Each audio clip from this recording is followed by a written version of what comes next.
사람과 인사합니다. 예수님 안에서 좋은 일이 있습니다. 할렐루야. 예수님 안에서 좋은 일이 있습니다. 한 번 더 인사합니다. 성령 충만합시다. 성령 충만합시다. 할렐루야. 앞에 있는 우리 구호 세 번 선포하겠습니다. 나는 하늘의 복 땅의 복을 받았습니다. 나는 하늘의 복 땅의 복을 받았습니다. 나는 하늘의 복 땅의 복을 받았습니다. 아멘. 하나님 아버지 감사합니다. 우리 아버지 하나님께서 우리에게 복을 주셔서 하나님의 성전에 있게 하시고 하나님의 말씀을 우리가 듣고자 원합니다. 주의 말씀은 살아있는 말씀입니다. 우리에게 복 주시는 말씀이오니 이 말씀을 우리가 잘 들어서 우리가 살고 또 나아가서 복을 받는 복된 삶이 되게 하여 주시옵소서. 우리 성도들 머리마다 기름 부어주시고 또 안수하여 주시옵소서. 친히 안수하여 주셔서 육신의 모든 질병이 떠나가게 하여 주옵시고 우리를 강건하게 하여 주셔서 거룩한 몸으로 하나님을 잘 섬기는 귀한 덕으로 삼아 주시옵소서. 오늘도 참석하지 못한 우리 성도들에게 은혜 주시고 그들에게도 동일한 은혜와 축복이 있게 하여 주시옵소서. 예수님의 이름으로 기도드립니다. 아멘. 로마서 12장 1절 말씀을 가지고 너희 몸은 거룩한 산 제물이다 라는 제목으로 같이 은혜를 나누고자 합니다. 자, 성경은 우리가 하나님의 말씀이다 라는 사실을 알고 있어요. 우리가 그 말씀을 읽는 이 일을 소홀히 하면 안 된다라고 우리가 너무나도 잘 알고 있어요. 교회에서 연초가 되면은 올해 한 해 성경을 일독을 해야 된다라고 강조를 하고 있죠. 그런데 교회에서 강조하는 이 부탁이지만은 우리가 신구약 성경 66권을 읽기는 그렇게 쉽지는 않습니다. 한마디로 말을 하자면 잘 안 읽어요. 쉬우면 충분히 읽을 것인데 그렇게 강조를 해도 안 읽는다는 것은 그만큼 읽기가 어렵다는 얘기라는 얘기죠. 성경은 읽으라고 해서 읽는 것이 아닙니다. 은혜 받으면 자연적으로 읽게 됩니다. 성경은 하나님 말씀이거든요. 우리가 군인이 총이 필요하고 총 쏘는 것을 연습해야 하듯이 성도는 반드시 성경 읽는 것이 의무다라는 사실을 우리가 기억할 필요가 있어요. 말씀이 곧 하나님이시기 때문에 말씀을 가까이 하는 것은 당연한 일이죠. 시편 기자는 시편 119편 103절에 주의 말씀의 맛이 내게 어찌 그리 단지요 내 입에 꿀보다 더 다니이다 그런 말씀이 있습니다. 육신이 맛있는 음식을 찾듯이 우리 영혼에도 이 미각이 있어요. 미각이 있습니다. 영적으로 건강한 상태일 때 하나님의 말씀은 세상의 어떤 즐거움보다도 달콤하게 다가옵니다. 우리가 말씀을 통해서 받은 이 구원은 결코 이론이 아니지 않겠어요? 능력입니다. 이 구원은 능력입니다. 하나님의 능력입니다. 그 능력을 하나님께서 우리에게 주셔가지고 이 세상에서 그 능력을 가지고 살아라. 그렇게 말씀을 하셨거든요.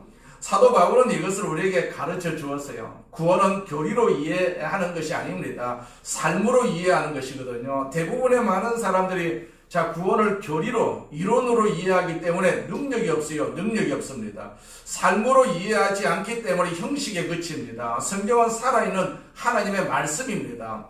1.1획도 틀림이 없고 어제나 오늘이나 동일하도록 영원토록 동일한 말씀이다라고 우리는 알고 있어요. 자, 성경에 관심을 가져야만이 우리가 하나님에 대해서도 우리가 관심을 가질 수가 있거든요. 자, 사도 바울은 로마서 1장부터 11장까지 이 구원을 쭉 이야기를 합니다. 복음의 핵심과 구원의 원리가 11장까지 계속해서 기록되어 있어요.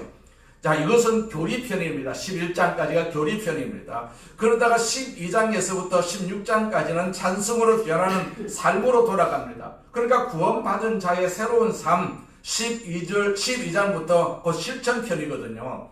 구원받은 기쁨이 있는 사람이 찬송을 합니다. 감사합니다. 구원이 몸에 배어 있는 사람이 노래를 합니다. 기뻐합니다. 또 삶이 변하거든요. 오늘 본문을 다시 보세요. 그러므로 형제들아 내가 하나님의 모든 자비하심으로 너희를 권하노니 너희 몸을 하나님이 기뻐하시는 거룩한 산 제물로 드리라. 이는 너희가 드릴 영적 예배니라. 그렇게 말씀하고 있어요. 자, 로마서 12장 1절은 세 부분으로 되어 있어요. 첫째 부분은 하나님의 모든 자비하심으로, 이 부분이 첫째 부분입니다. 자, 바울은 권면을 시작하기 전에 그 근거를 자기 자신의 권위가 아닌 하나님의 자비하심에 두고 있어요. 여기서 자비하심은 우리가 1장부터 11장까지 설명한 내용, 즉 죄인을 의롭다 하시고 아들 삼아주신 하나님의 그 전적인 은혜를 뜻합니다. 우리 예수 믿는 사람의 헌신은요, 무서운 율법이나 강요에 의해서 하는 것이 아니지 않겠어요? 나를 구원하신 하나님의 크신 사랑에 우리가 감격해가지고 자발적으로 일어나는 반응이어야 함을 강조하고 있어요. 둘째 부분은 너희 몸을 거룩한 산제물로 드려라, 그렇게 기록을 하고 있어요. 자, 구체적으로 어떻게 헌신해야 하는지에 대한 방법론입니다. 단순히 마음이나 생각만이 아니고 우리의 구체적인 일상과 행동이 몸이 하나님께 드려져야 한다는 얘기입니다. 우리가 구약에 제사가 있었지 않게 제사 제도가 있었습니다. 그 제사는 짐승을 죽여서 드렸지만은 우리가 신약의 제사는 내가 살아있는 동안 내 삶의 현장에서 나를 드리는 것입니다. 죽은 제물이 아니고 삶의 매 순간 하나님의 뜻에 나를 굴복시키는 살아있는 제사를 여기에서 말씀하고 있거든요. 셋째 부분은 너희가 드릴 영적 예배다, 그렇게 말씀하고 있어요. 우리가 흔히 생각하는 이 예배의 정의를 완전히 새롭게 정의하는 부분입니다. 여기서 영적이라는 말은 헬라어로 로기코스라는 단어인데 합당한, 이성적인 그런 뜻을 포함하고 있어요. 즉 하나님의 은혜를 받은 자로서, 구원을 받은 자로서 그렇게 사는 것이 가장 당연하고 합당한 반응이라는 뜻이거든요. 주일 1시간의 예배 의식에 머무는 것이 아니고 세상 속에 거룩하게 살아가는 성도의 삶 자체가 바로 하나님이 받으시는 최고의 예배임을 선포합니다. 우리는 언제나 예배의 자세가 필요한 것입니다. 그냥 1시간 예배 드리는 것으로 우리가 끝나는 것이 아니라 이 예배를 통해서 우리는 세상에 나와서도 똑같은 예배의 자세를 가지고 우리가 살아야 된다라고 성경에서 가르치고 있거든요. 자, 구원받은 사람들은 어떻게 살아야 됩니까? 구원받은 대로 살아야 됩니다. 우리가 구원을 받았기 때문에 구원받은 대로 살아야 됩니다. 구원받은 대로 사는 것이 우리 그리스도인의 삶이라면 그 구원받은 대로 사는 삶이란 무엇입니까? 바로 이것을 로마서 12장에서 이야기하고 있고 특별히 1절에서는 이것의 정의를 내리고 있습니다. 자, 크리스찬의 삶이란 무엇입니까? 우리 예수 믿는 성도들의 삶이 무엇입니까? 우리 몸을 하나님이 기뻐하시는 거룩한 산제물로 드리는 것, 이것이 바로 우리 예수 믿는 사람들의 삶이다라고 말씀하고 있어요. 그래서 오늘 본문은 첫째로 그러므로 라고 시작하고 있죠. 그러므로 형제들아, 내가 하나님의 모든 자비하심으로 너희를 권하노니, 그래서 그렇게 말씀하고 있어요. 우리가 이 부분을 잘 이해해야만이 다음 부분인 크리스찬의 삶의 본질을 잘 이해할 수가 있어요. 여기 그러므로라는 이 접속사는 로마서 1장부터 11장까지와 또 12장부터 16장까지를 연결하는 고리와 같은 역할을 합니다. 앞선 모든 교리와 뒤에 올 삶의 실천을 하나로 묶는 거대한 다리 역할을 하는 단어가 바로 그러므로라는 단어입니다. 그러므로라는 뜻은 구원은 하나님의 능력이다. 율법이나 우리의 행위로 구원받은 것이 아니다. 믿음으로 구원을 받아서 의롭게 된다고 하는 이 놀라운 구원의 진리를 깨달았다면, 그런 뜻입니다. 이러한 구원의 은혜를 받았으니까 이제는 그에 합당한 삶을 살자, 이런 결단으로 우리를 초대하는 단어가 바로 그러므로라는 단어거든요. 원래 구원은 이스라엘에게 왔지 않겠어요? 구약은 다 이스라엘의 백성들을 위한 그런 말씀입니다. 그러나 이스라엘이 실패를 합니다. 신약에 와서 실패를 하지요. 완악해짐으로 말미암아서 구원은 이방인에게로 갔어요. 이방인에게로. 이방인의 충만한 숫자가 차기까지 이스라엘은 계속해서 완악한 역할을 하게 된다라고 성경에서 말씀하고 있어요. 하나님의 계획은 이스라엘만 구원하는 것이 아니다. 온 이방을 구원하는 목적을 가지고 계세요. 온 이방인을 구원하기 위해서 하나님은 이스라엘을 실패하게 하셨어요. 구원을 실패하게 하셨고 이스라엘의 그 완악함으로 인해 가지고 온 이방인들이 예수님을 구주로 믿게 되었어요. 바울이 처음 구원받은 것은요, 그래서 은혜를 받았어요. 예수님을 만나서 은혜를 받고 난 뒤에 제일 먼저 한 것이 바로 자기 민족들을 구원하기 위해서 애썼습니다. 그런데 그 민족들이 바울을 내쳤거든요. 그러니까 아무리 노력해도 자기 민족들이, 자기 백성들이 예수를 안 믿더라는 얘기입니다. 그래서 하는 수 없이 이제 이방인들에게 복음을 전하기 시작한 것이 바로 오늘의 우리에게까지 이런 것이죠. 자, 그렇다고 하나님이 이스라엘을 버리셨습니까? 그렇지는 않아요. 하나님은 이방인만을 구원하신 것이 아니라 역사의 마지막 때 이스라엘을 회복하시고 구원하심으로 말미암아 우주적인 구원의 대드라마를 완성하시겠다라고 성경에 이미 약속이 되어 있어요. 그러므로 라는 이 말에는 당신이 이런 사실을 이제 깨달았으면 그런 뜻입니다. 네가 누구인지 알았으니까 이제 그답게 니답게 살아라, 그렇게 말씀하시는 하나님의 초대장이거든요. 여러분, 구원이 없는 사람은 구원의 삶도 없습니다. 인생의 의미를 모르는 사람이 열심히 살면 나중에 후회와 어떤 허무만 남을 수밖에 없습니다. 인생은 어디서부터 와서 왜 살며 어디로 가는지에 대한 해답이 있어야 되거든요. 이 해답을 가진 자만이 우리가 공부를 해도 돈을 벌어도 결혼을 해도 의미가 있는 것입니다. 교회를 알아야 교회를 섬길 수가 있는 것 아니겠어요? 봉사는 무턱대고 하는 것이 아닙니다. 교회를 알고 봉사하면 또 값진 열매를 맺게 됩니다. 그래서 봉사하거든요.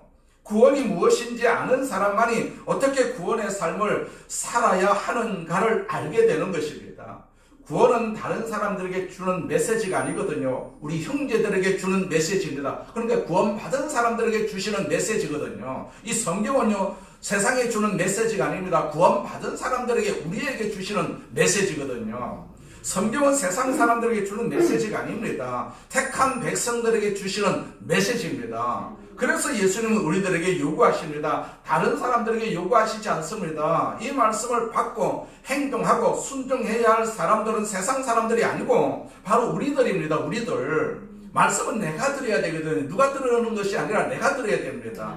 사도 바울은 형제들아 라고 분명하게 말하고 있어요. 구원을 깨달은 사람에게 이 말씀이 주어지고 있다라는 사실이죠.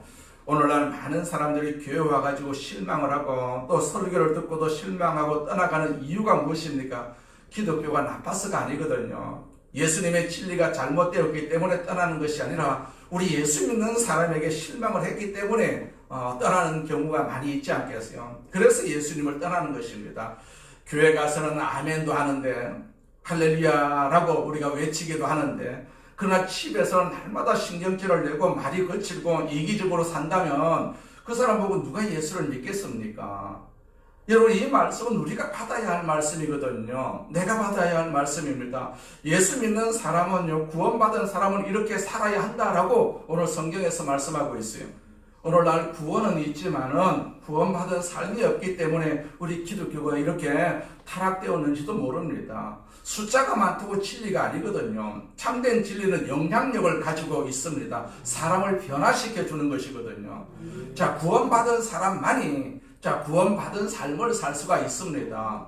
그러므로 형제들아, 그렇게 기록을 하고 있죠. 이 말은 세상 사람들에게 주어진 메시지가 아니거든요. 여러분과 저에게 주어진 메시지라는 사실을 우리가 항상 기억할 필요가 있어요. 우리가 나가서 떠들면서 전도하지 않아도 우리가 진실된 마음으로 사랑하고 용서하고 삶의 진실한 그리스도인으로서 빛과 소금의 삶을 보여준다면은, 자, 그들에게 말을 하지 않아도 교회 와서 예수를 믿을 것 아니겠어요? 오늘날 우리는 너무나도 이원론적인 삶을 살고 있어요. 교회 들어오게 되면 천국을 독점한 것 같이 행동을 하다가도 우리가 교회 문을 나가는 순간부터 이제 세상 사람으로 변하거든요. 세상의 방법대로 사는 경우가 많이 있습니다. 그러면서 뭐 다 그런 거다 그렇게 말을 하지만 그렇지는 않습니다. 절대로 그렇지 않습니다. 세상에서도 우리는 하나님의 자녀답게 살아야 됩니다. 손해를 보더라도 교회 들어와도 하나님 자녀답게 살아야 됩니다. 내 생각대로 살면 안 된다라니, 내 습관대로 살면 안 된다. 그런 사람은 세상 사람이거든요. 내가 하나님의 자녀라는 사실을 한시라도 잊어서는 안 됩니다. 우리가 이런 면에서 우리는 어쩌면 세상에서 좀 외로운 그런 존재들이라고 할 수가 있습니다. 박해받고 인기가 없는 사람일지도 모릅니다. 세상은 자꾸 교회를 박해하는 제도를 만들려고 애를 쓰고 있지 않겠어요? 교회가 세상의 독이다 그렇게 여긴단 말입니다. 세상 사람들은. 자, 그렇지만 우리는 하나님 법대로 살라고 부름을 받은 사람입니다. 그러니까 하나님의 뜻대로 살아야 됩니다. 세상 뜻대로 사는 것이 아니라 하나님의 뜻대로 사는 것이 우리의 삶의 목적이다라는 것이죠. 바울은 우리에게 하나님의 자비하심으로서 권한다라고 말씀하고 있어요. 이 자비하심이라는 헬라어 단어는요, 오이크 티르몬이라는 단어인데요, 복수용어로 쓰여져 있어요. 자, 그러니까 하나님이 우리의 삶의 구석구석에 베푸신 다양하고 풍성한 자비들을 의미합니다. 자, 진정한 변화는 두려움이 아니고요, 사랑과 감격에서 나오거든요. 자, 하나님이 너를 이토록 불쌍히 여겨 구원하셨으니까 그 사랑에 감동해가지고 너의 삶을 드려야 하지 않겠느냐, 이렇게 부드러우면서 강력한 호소를 지금 바울은 우리에게 하고 있어요. 바울은 사도적인 권위를 가지고 명령할 수가 있었음에도 불구하고 권한다라는 표현을 쓰고 있어요. 이 단어는 위로하다, 또 간청하다, 격려하다라는 의미를 담고 있습니다. 마치 곁에서 손을 잡고 우리와 함께 이 길을 가자, 격려하는 모습이라고 할 수가 있죠. 신앙생활은 억지로 끌려가는 노예의 삶이 아닙니다. 하나님의 자비에 반응해가지고 스스로 결정하고 헌신하는 인격적인 관계임을 보여주고 있지 않겠어요? 우리가 아는 지인들도 교회 가자고 그렇게, 형제들에게도 그렇게 이야기를 해도 안 오지 않겠습니까? 안 옵니다. 안 옵니다. 그러니까 신앙생활은요, 그냥 자기가 알아서 와야 될 입장이 되면 와야 되거든요. 그러니까 구원은요, 아무나 구원받는 것이 아니다라고 성경에서 말씀하고 있어요. 유감스럽게도 구원받을 사람을 하나님께서 선택해 놓으셨다라고까지 말씀하고 있지 않겠어요? 다행히 우리는 구원을 받아가지고 지금 신앙생활하고 있지 않겠어요? 그런데 우리가 지인들, 가까운 사람들, 형제, 자매들, 부모들도 교회 가자고 해도 안 오는 사람들이 얼마나 많이 있습니까? 그렇다면 그들은요, 하나님께서 택하지 않은 백성이다라고도 우리가 단정을 지을 수도 있지 않겠어요? 자, 우리는 오늘 이 말씀에서 사도 바울의 영적 태도를 볼 수가 있습니다. 구원을 이야기하고 구원받은 자의 삶을 이야기하려고 할 때 사도 바울은 얼마나 겸손하게 말합니까? 어떤 사람은 내가 진리를 다 아니까 내 말을 따르라, 그렇게 호통을 치기도 합니다. 그러나 사도 바울은 그렇게 말하지 않습니다. 사도 바울은 야단을 치거나 꾸짖지 않습니다. 비판하지도 않습니다. 그러나 오늘날 유감스럽게도 많은 설교자와 윤리운동 실천가들은 꾸짖고 있어요. 꾸짖고 있습니다. 심지어 교회에서 욕도 하고 막 그러지 않겠어요?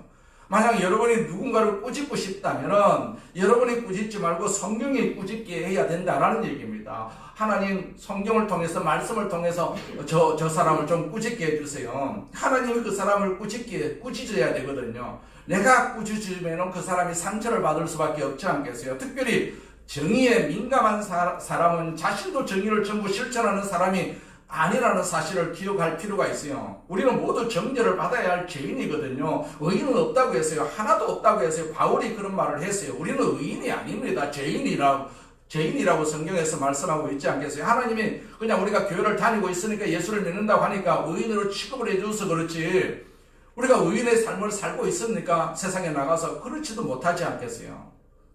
심판자는 하나님뿐입니다. 우리가 할 수 있는 일은 사랑과 용서입니다. 어쩌든지 무조건 사랑하고 용서하는 것입니다. 우리는 서로 격려해 주어야 됩니다. 서로를 축복하고 사랑해 주어야 합니다.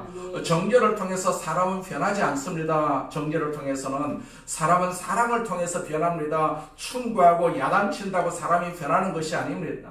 그리하면 기분만 나쁩니다. 우리 자녀들에게도 그래야 하지 않겠어요? 야단 쳐보세요. 굉장히 기분 나빠합니다. 옛날에는 우리가 어릴 때, 우리가 자랄 때는 야단을 맞아도 괜찮았어요. 그냥 인당하지도 않았어요. 그런데 요즘은요, 애들이 야단만 치면요, 금방 비틀어지고 집 나간다고 그렇게 하지 않겠어요? 굉장히 기분 나빠합니다. 세상이 그만큼 변했어요. 사랑으로 이제 감싸주는 법을 우리가 나누고 가르쳐야 할 필요가 있습니다. 그것이 예수님의 방법이었다라는 것도 너무나도 잘 알고 있지 않겠어요? 예수님은 사람들을 야단치지 아니하시고 십자가에서 그냥 못 박혀 죽으셨어요. 예수님에게는 얼마든지 야단치실 자격이 있었지만 그렇게 하지 않았어요. 남을 비판하고 야단치는 행동을 많이 하지 말고 무조건 사랑하세요. 격려해 주세요. 그러면 빨리 고쳐집니다. 내가 할 일은 기도하는 것입니다. 기도하는 것. 사랑하는 것입니다. 용서하는 것입니다. 용서하면서 사랑하면서 기도하는 것. 사람은 사랑으로 변하게 되어 있거든요. 사도 바울은 내가 너에게 명령한다라고 말하지 않았어요. 못된 자식을 고치려고 하는 간절한 아버지의 마음으로 지금 말하고 있어요. 우리 하나님의 법대로 한번 살아보자. 그렇게 말하고 있는 것입니다. 우리가 다 하나님을 알고 있는 하나님의 백성이기 때문에 그럴 때 우리는 서로 용기를 가질 수가 있게 되는 것이죠. 사도 바울은 하나님의 모든 자비로 구원받은 자의 삶을 권하고 있습니다. 우리가 구원받았습니다. 하나님의 은혜를 입었어요. 마땅히 하나님의 법대로 우리가 살아야 되지 않겠어요? 바울이 권하는 이 권함을 수용해야 합니다. 어떻게 권합니까? 산제물로 드려라. 두 번째 그렇게 말씀하고 있어요. 너희 몸을 하나님이 기뻐하시는 거룩한 산제물로 드리라. 우리는 항상 제물입니다. 제물입니다. 하나님 나를 사용해 주시옵소서. 내가 제물 되기를 원합니다. 그런 마음가짐이 우리에게 있어야 되거든요. 우리가 구약시대의 제물은 반드시 죽어야 했죠. 피를 흘리면서 생명이 끊어져야 제단에 올라갈 수가 있었어요. 그런데 바울은 살아있는 제물을 지금 말하고 있어요. 이것은 우리가 육체적으로 죽는 것이 아니라 내 자아와 욕망은 죽고 예수 그리스도의 생명으로 살아가는 삶을 의미합니다. 매일의 삶 속에서 내 뜻이 아닌 하나님의 뜻을 선택하면서 살아 움직이는 순간순간이 바로 제사가 된다라는 뜻이거든요. 단 한 번의 죽음이 아니라 매일 삶으로 드려지는 지속적인 제사를 강조하고 있습니다. 우리는 날마다 죽어야 되지 않겠어요? 바울처럼. 고린도전서 15장 31절에 나는 날마다 죽노라. 바울은 그렇게 말했어요. 자, 영적으로 날마다 자신의 정욕과 옛 자아를 십자가 앞에 내려놓고 그리스도의 통치를 받겠다는 결단이 담겨져 있거든요. 우리가 그런 결단을 가지고 살아야 되거든요. 구약에서 하나님께 드리는 제물은 흠이나 점이 없어야만 했다고 했어요. 거룩의 본질적인 의미는 구별됨이거든요. 우리가 도덕적으로 완벽해져서 거룩한 것이 아닙니다. 하나님께 바쳐진 그 순간 그 물건이 선물이듯이 우리의 삶을 하나님께 목적을 두고 고정할 때 우리는 거룩해지는 것입니다. 내가 거룩하고 싶어서 거룩해지는 것이 아니라 하나님께서 그렇게 거룩하다 인정을 해 주시거든요. 세상의 가치관이나 이 세대를 무조건 따르는 것이 아니고 하나님의 기준에 따라서 구별된 선택을 하는 삶이 바로 거룩한 제물이다라는 사실입니다. 그래서 우리는 항상 제물이다, 거룩한 제물이다, 죽은 제물이 아니라 냄새나는 제물이 아니고 나는 살아있는 제물이다. 언제든지 하나님께서 나를 사용하셔도 나는 언제든지 제물이 될 수가 있다. 이런 살아있는 제물. 자, 바울은 너희 마음이나 너희 영혼이라고 하지 않고 너희 몸이라고 여기에서 명시하고 있어요. 우리 기독교의 영성은 관념이나 생각 속에만 머무는 것이 아닙니다. 실제로 나의 발이 어디를 향하고 있는지, 나의 눈이 무엇을 보고 있는지, 나의 손이 누구를 돕는지, 나의 입술이 어떤 말을 뱉는지, 곧 그것이 다 예배라는 얘기입니다. 가장 구체적이고 실제적인 육체의 삶을 하나님이 쓰시는 도구로 내어드리는 것이 바로 헌신의 실체입니다. 헌신의 실체. 자, 예수 믿는 사람은 어떤 사람입니까? 예수 믿는 사람은 또 어떻게 살아야 됩니까? 자기 몸을 하나님이 기뻐하시는 거룩한 산제물로 드리는 사람이 바로 예수 믿는 사람이고 예수 믿고 있는 그런 행동이라고 할 수가 있죠. 이렇게 사는 사람이 바로 그리스도인입니다. 사도 바울은 제사법을 가지고 그리스도인의 삶을 설명하고 있어요. 제사에서 가장 중요한 것은 제물이지 않습니까? 제물 없는 제사가 있습니까? 옛날에 우리가 제사를 많이 드렸는데 전부 다 제물 있었지 않겠어요? 그래서 제사를 지낼 때 사람들은 음식도 하고 또 어떤 지방에서는 짐승도 잡고 그러지 않겠어요? 모든 그리스도인은 제물입니다. 이와 같이 제물은 무엇입니까? 바쳐지는 것이거든요. 바쳐지는 것. 희생되는 것입니다. 구약의 제사는 소나 양을 잡아서 제물로 드렸어요. 자, 짐승의 피를 뿌려가지고 자신의 죄를 대신해가지고 제물이 이제 죽은 것으로 여겼어요. 그래서 자신의 죄가 용서받는 것으로 생각을 했지 않겠어요? 제물은 반드시 죽게 되어 있습니다. 예수님을 가리켜서 세례 요한은요 이런 말을 했어요. 보라, 세상 죄를 지고 가는 하나님의 어린 양이다. 그렇게 말했어요. 예수님은 온 인류를 위한 제물이었어요. 온 인류의 죄를 대속하기 위해서 십자가에서 못 박혀서 죽은 것이거든요. 제물은 말이 없습니다. 원망도 없습니다. 내가 왜 제물이 되느냐 하면 안 됩니다. 제물은 자기 죄 때문에 죽는 것이 아니고요. 다른 사람의 죄 때문에 희생을 당하는 것이거든요. 만약에 예수께서 희생되지 않았더라면 인류의 구원은 없었을 것 아니겠어요? 마찬가지입니다. 우리 예수 믿는 사람은 이 세상을 위한 희생 제물입니다. 내가 잘못해서가 아니라 다른 사람의 죄를 뒤집어 쓰고 제물이 되는 것이 바로 예수 믿는 사람이거든요. 우리는요, 우리 자녀들의 죄를 다 짊어지고 지금 우리가 예수를 믿고 제물이 되는 것입니다. 그들의 제물이 되니까 그들이 복을 받을 수가 있고 자손들이 복을 받을 수가 있고 천대까지 복을 받을 수가 있는 것이죠. 우리가 예수 믿고 건강해지고 부자 되고 축복을 받는 것만이 기독교가 아니거든요.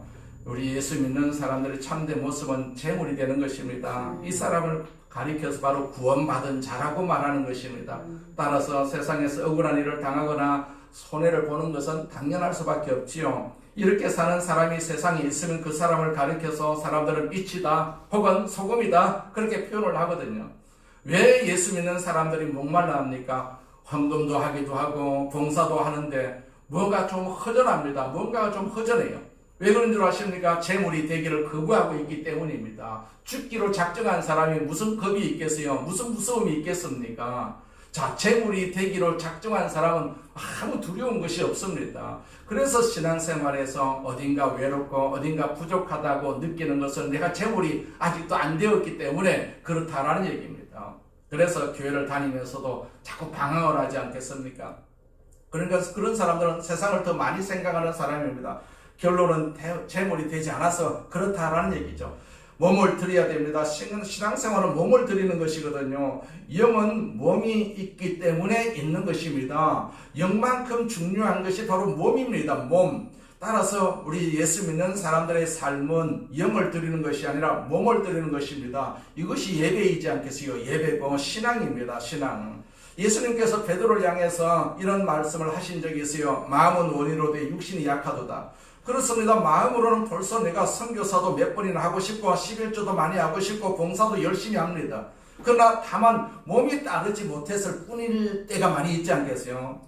여러분, 몸을 드린다는 것은 내 시간을 드리는 것입니다. 내 시간을 드리지 않고 어떻게 몸을 드릴 수가 있습니까? 이 시간도 보세요. 우리가 몸도 드리는 시간이지 않겠어요? 예수는 몸으로 믿어야 됩니다. 이렇게 몸으로 믿어야 됩니다. 하나님은 우리의 몸을 원하고 계세요. 몸은 시간이고 물질이고 은사입니다. 우리가 성가대에서 찬양으로 섬기는 분들은 자신의 몸으로 섬기는 분들이거든요. 우리 김지선 집사님 혼자서 얼마나 외로워요. 둘이면 괜찮은데 혼자서 이렇게 찬양하는 것이 제가 굉장히 부담스러운데, 그러나 어떻게 해요? 섬기니까, 여러분을 섬기고 교회를 섬기고 하나님을 섬기니까 혼자서 그냥 당당하게 하고 있는 것입니다. 한국의 찬양을 위해서 성가대는 얼마나 열심입니까? 연습을 많이 하는 것도 우리가 충분히 알 수가 있지 않겠어요? 새벽같이 또 그들은 교회에 나와야 합니다. 우리 몸이 성전에서 움직일 때 신앙의 실체가 몸이 되는 것입니다. 몸이 되는 것입니다. 몸이 움직이지 않으면 관념적이거나 이성적이 됩니다. 몸이 없는 사람은 현실이 없는 사람입니다. 몸이 없는 사람은 받을 축복도 없는 사람이거든요. 참된 예배라는 것은 몸을 드리는 것입니다. 몸을 드리는 것. 몸이 가면 마음도 따라갈 수밖에 없지 않겠어요? 그러면 몸이 건강해집니다. 하지만 몸이라고 같은 몸은 아니죠. 어떤 몸이냐가 굉장히 중요합니다. 하나님은 부정한 몸을 받지 않는다고 했어요. 제사에서 흠도 없고 티도 없는 제물을 받는 것처럼 하나님은 우리의 깨끗한 몸을 원하십니다. 깨끗한 몸. 자, 예배는 누가 대신할 수가 없어요. 남편 대신 아내가 대신할 일이 아니거든요. 예수를 잘 믿다가 국회의원이 되게 되면 바빠가지고 교회를 못 옵니다. 대신에 이렇게 다른 사람을 보내지 않겠어요? 근데 몸이 오는 것이 중요합니다. 몸이 오는 것. 카터 대통령은요, 꼭 주일마다 예배를 드렸고, 아무리 국정에 바빠도 어린아이들을, 교회학교 어린아이들을 가르쳤다고 하지 않겠어요? 얼마나 위대한 신앙입니까? 이것이 진짜 신앙이거든요. 참된 신앙은 형식이나 어떤 관념에 있지 않습니다. 몸이 굉장히 중요합니다. 그래서 직장도 우리가 중요하죠. 우리가 직장 생활을 한다면 그 직장이 우리가 봉사할 수 있는 매우 중요한 장소입니다. 중요한 장소. 우리는 그곳에서 하나님의 재물이 되어야 되거든요. 모범이 되어야 됩니다. 사업장에서도 하나님의 재물이 되어야 됩니다. 그곳이 예배의 처소고 그곳이 예배입니다. 교회 와서 드리는 것만이 예배가 아니고요. 삶이 바로 예배다라니, 삶이 예배다. 내가 있는 곳이 선교지입니다. 우리는 그 세상을 변화시키라고 재물로 받쳐진 사람들이거든요. 문제는 재물이 안 된 사람이 문제라는 사실입니다. 우리가 사업체도 그렇지 않겠어요? 사장에 앞서서 이렇게 힘쓰고 노력하고 애쓰면은요, 총무원들이 그냥 따라옵니다. 사장이 희생이 되고 사장이 몸이 되어가지고 실천을 하게 되면 총무원들이 계속해서 낯선 총무원들도 다 따라오게 되어 있거든요. 근데 사장이 사장대로 이렇게 몸대로 또 마음대로 자기 마음대로 하게 되면 그 사업체는 잘 움직일 수가 없는 것 아니겠어요? 자, 내가 있는 그곳에서 우리가 제물이 되어야 돼. 제물이 되어야 된다. 그러면 내가 속한 공동체가 변하는 것입니다. 세상이 변합니다. 사람들이 예수 그리스도를 느끼게 됩니다. 몸은 깨끗하고 순결하고 또 거룩한 몸이어야 합니다. 하나님이 기뻐하시는 몸이어야 한다. 나는 하나님이 기뻐하시는 몸이다. 항상 우리가 그렇게 생각할 필요가 있어요. 사도 바울은 산제물로 드리라고 했어요. 산제물. 자, 죽은 제사는 냄새가 날 수밖에 없지 않겠어요? 아무 일도 일어나지 않습니다. 죽은 제물은. 그러나 산제물은 영향력을 준다는 얘기입니다. 변화가 일어납니다. 열매가 있습니다. 우리가 살아있는 제물이거든요. 그럼 변화가 있습니다. 변화가 있습니다. 죽은 제물은요, 그냥 변화가 없지 않겠어요? 1절의 마지막 부분을 보겠습니다. 이는 너희가 드릴 영적 예배니라 그랬어요. 자, 우리가 흔히 영적이라고 하면 신비롭거나 비물질적인 것을 떠올리기가 쉽지만은 헬라어 원어인 로기코스라는 단어는 논리적인, 이성적인, 합당한이라는 뜻을 담고 있어요.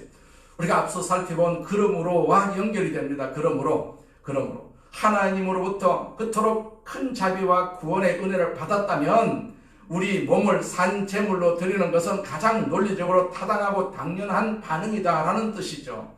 즉 영적 예배는 감정적인 황홀경이 아니라 하나님의 은혜를 깊이 깨달은 자의 가장 상식적이고 합당한 헌신을 바로 이야기합니다. 그래서 영적 예배다라는 얘기입니다.